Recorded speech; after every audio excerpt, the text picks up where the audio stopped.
My wife left me after coming out, shattering my heart after years of living a lie, and now she wants her new partner to be the second mom to our son, replacing me, which I will never accept. I, 35 meters, was married to my ex-wife, 34 feet, for 7 years. 2 years ago, my ex-wife came out as a lesbian. This came as a complete shock to me. She and her partner were co-workers who had been having an affair since she joined the company a year before our divorce. We have a son together, 8 meters. This revelation left me heartbroken and devastated. I felt betrayed, as I had spent 7 years of my life with this woman, and it all felt like a lie now. When I confronted her, she told me that she had to live her truth and that she tried to suppress her identity because she didn't come to terms with it until she met her partner. When I asked whether she loved me, she told me that while she loves me, it's different from how she loves her new partner. This broke my heart even further. The divorce was quick, as she did not want anything from me, and we agreed to a 50-50 split of custody. However, I decided to go no contact with her and handle the custody transfer process through my sister, 27 feet, with whom I moved in after the divorce. I sold the house, and we mutually agreed that the excess money from the sale would be put into a college fund for our son in the future. I could not bear to stay in that house anymore, as it constantly reminded me of her betrayal. For context, she introduced her partner as her work friend, and I believed her. I had no reason to suspect anything, and they had several girls' nights. However, I now realize that they were probably using these as cover for their affair. For 6 months, I was in a depressive state because I didn't know where I went wrong. But this is one of those scenarios where nothing I could have done would have made it better. This realization made me even more depressed, and the fact that all the vows and little things she said at our wedding were just lies to keep up a ruse made it even worse. The two people who got me through this were my sister, who I am eternally grateful to for helping me with her nephew and supporting me while maintaining her career, and my college ex-girlfriend. Around 4 months after the divorce, we reconnected at a reunion, and she really helped me through the worst of it as a friend. Around a year after the divorce, we started officially dating, and I introduced her to my son. During all this time, my ex's partner had limited interactions with my son. This was not because of anything I said, but because my ex-wife wanted him to adjust to his new reality. My son is in that strange age where he understands what's going on but doesn't fully comprehend it. If you know, you know. He understands that mommy has a girlfriend and that his mom and I are no longer together. I'm pretty happy that he has come to terms with the divorce, especially since we didn't explicitly discuss LGBTQ+ topics. We agreed to address these topics when he's a bit older. Around 8 months ago, my ex said she was officially moving in with her partner and that they were engaged. At this point, I was still maintaining no contact with her except for brief conversations about our son. She invited me to the wedding, but I declined. They were planning to have a destination wedding in Spain, where her girlfriend lives. She wanted to take our son to the wedding, even though he would have to miss a week of school. She wanted him to meet her girlfriend's family as well. I told her that missing school for a week didn't make sense and suggested that she plan the wedding during a school vacation since she didn't yet have a fixed date. She argued that they were getting married as soon as possible and that the date would likely not align with his vacations. I eventually relented and agreed, as I didn't want to interact with her any further and it was well within her rights to have her son at her wedding. The problem started when my son came back after the wedding. He was supposed to stay with me since we have a flexible week on and week off custody arrangement. However, she wanted to take my son on her honeymoon so that he could bond with his new stepmother. I told her that she had already had 2 weeks with him, as she had custody for a week before the wedding, and that I wanted to spend some father-son time with him. I explained that I had taken vacation days for us to go to a motorcycle expo and build a Lego set, 2 things that my son absolutely loves. She argued that since our son's interactions with her partner had been limited due to her busy schedule, this was a great opportunity for them to bond. I told her that she had already had 2 weeks for him to get to know her partner. She replied that they were busy with the wedding and didn't have time. I finally told her that the custody arrangement was in place for a reason, and it was something I would not negotiate. She got angry and left. My son and I had a great experience. I even got him one of those kid-sized motorcycles since he liked them so much. Over the next few weeks, we returned to our week on and week off routine. One day, I found that my ex had posted a photo shoot of them and my son under the caption #lesbianmommies. I initially thought it was just a post and probably meant nothing, but it portrayed them as a family, and something about that did not sit right with me. When I got my son for the week, I asked him if his mom had been saying anything to him. He eventually admitted that his mother had been trying to convince him to call her partner mom. This was a shock to me, as I had never expected my ex to do this. Then again, I've been wrong about these things before. I asked him if that's something he wanted, and he told me that he feels much more comfortable calling her by her first name and that he feels weird calling 2 people mom. I told him it's okay and that he shouldn't feel pressured to do anything he doesn't want to do. I called my ex and asked her to meet up because this was serious and I wanted to discuss it. I confronted her about this, and she told me that since she and her partner were married, it's only natural for our son to have 2 moms now. I told her that it's not okay for her to try and convince him to call her partner mom because she is not his mother, doesn't have an active parenting role in his life, and that any major parenting decisions require the 2 of us. She argued that since my girlfriend and I were becoming serious, I might eventually want him to start calling her mom. I told her that even if we become serious, I won't try to convince our son to start calling her mom because he already has 2 parents and doesn't need more. Then she dropped the bombshell on me. She and her partner were hoping that, eventually, they could file for adoption. She said I would still be able to visit and see my son, but she wanted her and her wife to have legal guardianship because they wanted to build a new family with him. I told her absolutely not and that our partners have no say in our son's life. She accused me of being homophobic for denying her the right to a complete family, and I told her that while her life is her choice, our son's life has to be something we decide together. I ended the conversation there and told my son to let me know if his mother tries to force him to do anything he doesn't want to do. 3 weeks later, I found out that my ex had enrolled him in Spanish lessons, which he told me he hated doing. For context, my ex is Latin and her partner is Spanish, so they are more comfortable talking to each other in Spanish. We had previously decided to raise our son in English because it made sense at the time. She speaks English better than Spanish, and I don't speak any Spanish. When I discussed this with her, she told me that she wanted our son to connect more with his heritage. I said that I had no problem with that, but we had tried this several times before when we were married, and he had shown zero interest. She claimed this time might be different since he now has 2 Spanish speakers at home. I told her that I support bilingualism because 2 languages are always an advantage, especially for kids, but if he doesn't want to do it, there's no reason to force him. I even suggested trying another language. She then accused me of denying our son his roots and went on a tirade, accusing me of denying his identity and bringing up my supposed denial of her right to a family again. My girlfriend usually stays out of these matters, but she advised me to contact my lawyer and see what they can actually do. My lawyer told me that even if they send an adoption notice, I can contest it, and it would take something exceptional, like abandonment, for my contest to get rejected.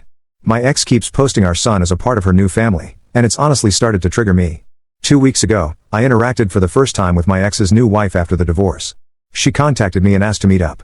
She told me that my ex had finally started to recover from the social trauma of coming out and building a new life with her and that I am now getting in the way of their happiness. She accused me of being emotionless and uncaring through our divorce and of guilt-tripping her into agreeing to my demands of 50-50 custody. She said I should just agree to the eventual adoption in a few years because she has always wanted a son and that I will still remain my son's dad and can still visit him. I told her that I don't care what her emotional state was during the divorce and that my demands were fair even to the most irrational person. I told her that if they want to create this image of a perfect family, then they should have another kid that has no connection to me. I feel like all this has started to affect my son more than anything. He is a lot less happy than he was just a few months ago, as we had started to adjust to this new reality. For context, since I know this is going to come up eventually, the emotional trauma of my ex coming out is basically the fact that her family effectively disowned her after coming out. Her parents don't talk to her anymore, while my son has plenty of interactions with his maternal grandparents when he's with me. Those 2 combined make significantly more money than I do alone. However, my ex-wife makes less money than I do, but her partner is in a senior position, so she has more stability. This is also an argument my ex-wife used when we discussed adoption, since they can then send our son to a private school and generally give him a better life. I don't know if this is a factor, but the recent elections may have caused this because they are worried that they might not be able to adopt soon. But they don't want to adopt my son now, but in a few years, so I doubt this to be true. Update 1. It's been crazy seeing everyone's reactions to the situation, and I wanted to share a quick update with you all. First of all, I'd like to clarify that my son and I have been going to therapy since the divorce. He was doing quite well until the whole mom saga happened. My in-laws disowned her after she came out. They were not even aware of the affair when she came out to them. They still spend time with my grandson under the condition that they don't badmouth my ex and don't preach their views to him. They agreed and said that they valued a relationship with their grandson over any political view they might hold. I have been a part of every interaction that they have had with him because I was worried they might say something. Thankfully, this has not been the case. Her extended family has said to me that they have all cut her off as well, some for the affair and some for her being gay. Our mutual friends also cut her off because of the affair. All of our mutual friends were my work buddies and their spouses/partners. I did not ask them to do anything, they came to the decision on their own. I was actually glad when she told me that she had made a friend on her own, as she used to complain about not liking her colleagues. We all know how that turned out. I'm pretty sure they're not planning to skip the country. I have all my son's documents, and we decided this during the divorce because she was still figuring out where to go, and since I was moving in with my sister, the chances of them getting misplaced were low. I have also had no demands for any documents, and she returned the passport to me when we came back. The whole adoption thing probably stems from the fact that my son has a very close relationship with his mother. The only times he has really complained to me are when she asked him to call her partner mom and when she made him take Spanish classes that he did not want. We did everything for him equally during our marriage, but I had to travel out of state to my parents frequently during COVID because they were sick with pre-existing conditions and couldn't take care of themselves. My sister was on an assignment abroad at that time. My sister also agreed with this. I listened to people and contacted my lawyer, who is also my friend, this morning. He told me the same thing as last time, that it would take something really unusual for the adoption process to go through, like child abandonment. He also said that they are a bunch of idiots who have no idea how the law works. He also told me that if the whole "we want to adopt him" thing is serious and if she is talking crap about me to my son and I can prove it, I could get custody. This has not been the case, as I've not heard my son say that his mom says bad things about me. This brought me a sigh of relief. I plan to contact my ex today with the following conditions. We both install parenting apps and document all interactions. No more mentions to me or my son regarding adoption or calling her partner mom. No more posting images of my son as a part of their perfect queer family, because frankly, I don't want my son's photos on the internet when he is so young. He can decide what he wants when he is older. I plan to talk to my ex in a couple of hours. Please let me know what you think about this. Update 2. So, I talked to my ex today. She was busy yesterday, and I wanted some more time to gather my thoughts. When we met, I put forth my demands. She told me that the parenting app idea seemed fine and that she had no problem with it. However, she became sad when I told her to drop the idea of adoption and calling her partner mom, as it's just not going to happen. She told me that her family had pressured her to settle down. I proposed after a year of dating, and I didn't know this, and getting pregnant so soon after getting married wasn't what she had in mind. She got pregnant 1.5 years after getting married. Is that soon? I don't know. She explained that she had been in the closet all her life because of her parents and thought marrying me would cause her feelings to subside. She said she was happy until she met her partner. She did go through postpartum depression after giving birth, but I didn't know she hadn't wanted to get pregnant so soon. She then explained that the reason they, her wife and she, wanted to adopt my son was because she wanted to start anew. She added that she was never truly happy during our marriage and that with her new wife, she could have the family she had always dreamed of. She said she didn't want my son to grow up resenting her for being a lesbian, as he doesn't have exposure to people like her apart from her and her partner. Look, I have to be honest here. I don't know any gay people, nor is anyone in my friends or family circle gay. We never talked about these things because they simply don't come up in our daily lives, but that doesn't mean my son and I have no idea who they are, especially after the divorce. I told her this wasn't going to happen and that my son has had plenty of exposure to people from her community. I told her it seemed like a ridiculous reason to separate my son and me, and it felt like she was making up random excuses to justify it. After some arguing, she told me the real reason why she and her partner wanted to adopt my son. The internet is crazy for its prediction abilities, like, honestly, wow, apparently, they wanted to adopt my son because her wife and she are considering moving to Spain in a few years. I told her she couldn't do that and that the legal framework supports my rights in both countries. She admitted she knew this, which is why they wanted me to sign the adoption papers. I told her she was out of her mind to think I would agree to this. I reminded her that she still needs my permission to take him out of the country, just like when they got married in Spain. I also read a comment yesterday about the update and researched a bit on the laws regarding this, so I know it's not happening. She reiterated that they had done their research and that this was just to see if I would agree. She said that if I agreed, they would consider moving, but if I didn't, they wouldn't because she didn't want to be separated from our son. I emphasized again that this wasn't going to happen and warned her that if she tried anything or said anything to my son, I would sue for full custody. She got upset again and said they just wanted to check with me first. I told her, in what world would you expect me to give you and your wife full custody? First, you divorce me, leave me for a woman, and then expect me to sign over my child and act like nothing happened? I told her that from this point on, we would document everything, every interaction we have, and that if I even get a whiff of her trying to pull something, I would sue for full custody. She seemed a bit scared at the idea of losing full custody. I guess she hadn't really considered me doing that, and she agreed. I then told her to stop painting this picture-perfect queer family because that is not going to happen. Our son has a mom and a dad, with whom he spends equal time. He does not have two moms. He is not her affair partner's son, he is her son and mine. I told her that if she wanted a child with her wife, she could have one on her own. I also mentioned that the courts are more likely to side with me in this case because of her actions, as well as the fact that I work from home and spend more time with him than she and her wife do.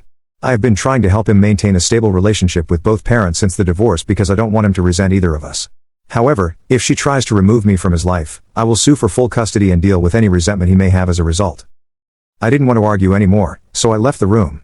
I secretly recorded the conversation because I wanted to have proof in case anything happens in the future. Honestly, I've been very angry at my ex since the divorce. I haven't shown it around her or my son because I don't want her to use this against me in any way, and I've been going to therapy, but I'm still internally angry. The comment she made today about our marriage hurt me even more. I spent 7 years with this woman, and her betrayal still makes me angry to this day. When I got home, I contacted my lawyer friend, and he reiterated that they would have to kidnap him to take him without my permission. I asked if there was anything else we could do, and he said the current agreement is very thorough. We made sure of that. If I want full custody or not is up to me, but I need to be certain that I want to put my son and me through the whole process. I don't want my son to grow up without either of his parents because that is just not healthy for him.